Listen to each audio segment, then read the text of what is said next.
해철 의원님 수고하셨습니다. 윤상현 의원님, 예, 토론해 주십시오. 우리 고용노동부 장관님 수고 많으십니다. 질의 올리겠습니다. 장관님, 우리 이재명 대통령께서 산재와의 전쟁 한 일주일 전에 선포하셨죠. 그런데 아시다시피 어제 경상북도 청도군 경부선 철로에서 안타까운 산재 사망사고가 있었습니다. 장관님, 이 어제 사고가 중대재해 맞습니까? 현재 2분 이상 사망하셨기 때문에 중대재해에 해당한다고 판단하고 있습니다. 그러면 중대재해법상 처벌 대상 맞습니까? 현재 수사를 해봐야 되지만 현재 제가 보기에는 중대재해 처벌 대상이 맞는 것으로 사료됩니다. 장관님 아시다시피 지난 8월 초인가요? 포스코 ENC 경기도 어디 광명 사업장에서 30대 미얀마인 감전 사고에 대해서 경찰이 강제 수사했죠. 압수하겠죠. 사장들, 임직원들 줄줄이 사퇴했죠. 심지어 대통령께서는 면허 취소까지 말씀하셨습니다. 그러면 이와 같은 논리로 똑같이 어제 중대재해법상 처벌 대상이라면은 당연히 경찰이 코레일에 대해서 강제 수사해야죠. 맞습니까?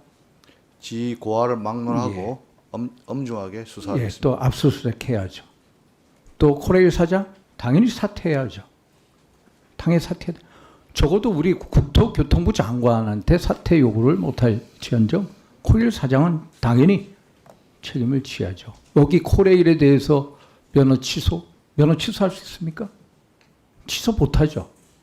그래서 제가 이런 말씀을 드리는 이유는 이게 어떤 산업안전 포퓰리즘이 답이 아니라는 겁니다.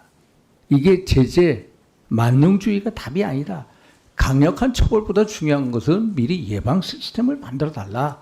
그래서 정부 정책에서 이런 면에 대해서 주안점을 줬으면 하는 바람을 말씀드렸고요.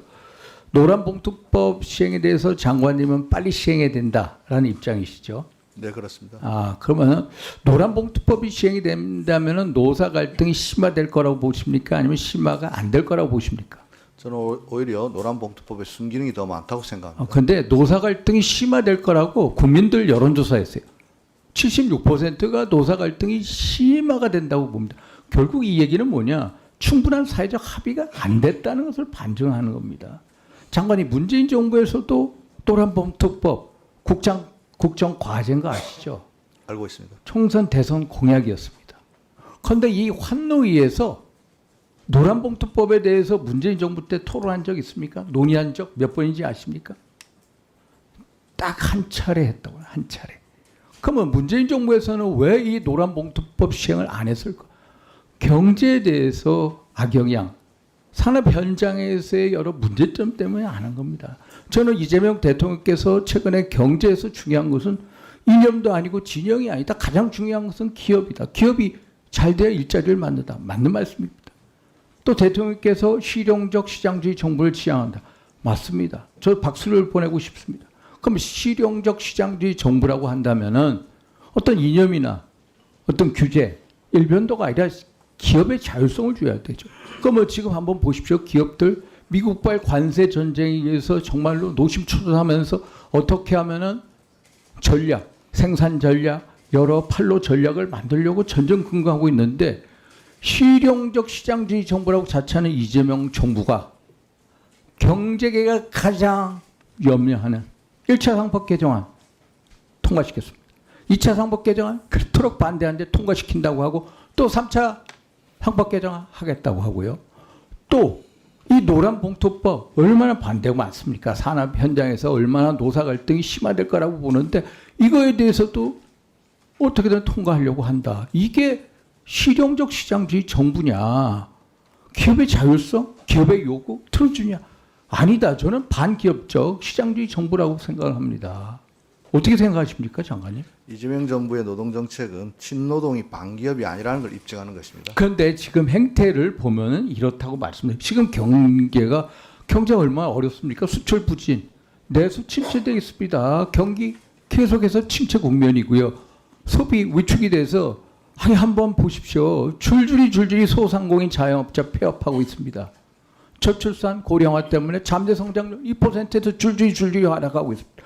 저성장 고차가 돼 있는데 정말로 저는 이 정부가 경제를 잘해서 코스피 5천이 됐으면 하는 바람을 가지고 있습니다. 그런데 엠챔 미국 상공회의소 그 회장 김 회장 장킴이라든지 유럽 상공회의소 회장 뭐라고 얘기합니까? 노란봉투법이 시행이 되면 철수하겠다. 이게 바로 코리아 디스카운트 아닙니까? 제가 예, 장관님.